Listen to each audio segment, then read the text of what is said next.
phone call not too long ago, like 10 years or so, um, Hmm. when I lived on 437 Caroline Street there in Youngstown. All of a sudden, this one of the, I think his name was William, the, Okay. the other older brother, and he was all excited because he got a hold of me. Oh, you know, so it was nice to hear from him after all those years. yeah. I did not know her siblings. I got to know Mary Jane. I don't know, somebody, yeah, I wish I had kept a record of how I got to know everybody, but someone had recommended me to Mary Jane, and basically I was able to meet with her. She did a lot of honing history. She had a lot of children, and before she went, she was a nurse, I think, and I think before she went back to work full time, she would take like her youngest, I remember she'd say she would take him into courthouses just to get like records and that sort of thing. And she had actually met me out at Summit Mall one day. This has been many years ago, and she had these binders. I mean, like 2, 3 inch thick binders, and she had like several of these, like 5 or 6. She just said, take what you need, make copies, and just get them back to me, which of course I did. But she was a really nice woman, and I really owe her a lot of credit for the Horning history. She's actually written books that have been, I think it up in the Western. I think there's a Western Reserve Library. There's a library up in Cleveland, but that's awesome. You knew her, did you? And so you got to know the Well, family pretty well, it sounds like. let me add some That's awesome. clarification. Thank you. We talked about Lucille Mary Horning Yes, Okay. last week.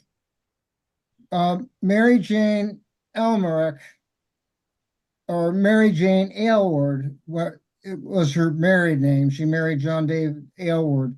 She was an Elmerick, I think, by birth, or is that right? I think so.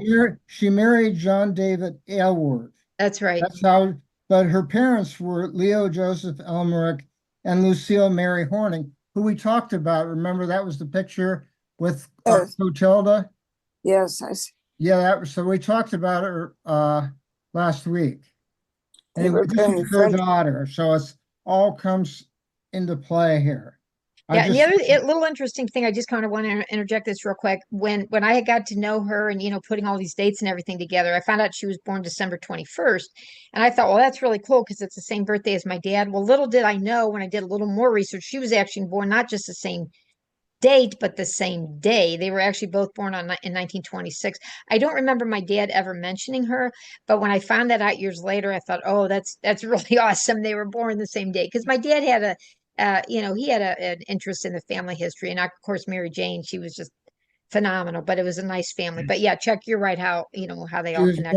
she was born on December 21st, 1926. Yeah, that's right, and that same day as my Yeah, dad. did So she do a lot of genealogy? Do I know her from that also? Yeah, she did much early family history as well.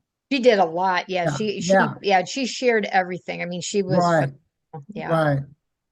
Okay, that's all very good. And the obit that you have right there doesn't really give dates, but Peter That's what I had. Rothermel, who married Margaret Brotes, and of course his wife isn't mentioned by name either there. Just is deceased is survived by his wife and a family of children. That doesn't give you a lot to go by. That's all there Uh, was. But So but but I just looked him up. I think he was born in 1805 and right. uh, whatever. But I also put a note shortly above there where you see the find a grave. I don't know if you're familiar with find a grave. I use that a lot to verify. Yeah, I So do. Well, yeah, I do. Actually, I sponsor. I just had gone through a lot of trouble with the pellets because somebody posted somebody I know, one of the Chernows, posted a lot of bad information about oh, one of the Pillet girls. And I kind of took oh, an interest in, Alice's sisters. Alice was our grandmother. She had a lot of sisters. They were all kind of servants. Anyway, I tracked them all down. hmm, And one in particular was kind of missing. I mean, under very suspicious oh. circumstances. I'm not going to get into that right now, but Yeah. If you fi- it's on my to-do list to try to sort things out. Yeah, Yeah. she If you got me. find errors, I do get in touch with people. I don't use the site that often, but when I have found errors, I do contact people, but I had put it on here particularly just to verify that they are both buried at St. Joe's and Well, Randolph. I you know, figured they were, but I did verify it through there, the so the with o- pictures.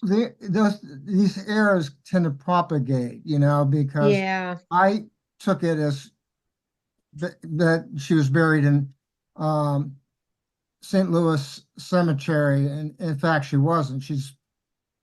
She's missing. She's nowhere to be found. I tracked her husband down to I think it was Indiana. Anyway, we don't have to go into that right now, but that's your okay. point about find a grave, yeah, I do know about find a grave. Good. I adopted all the pellet people.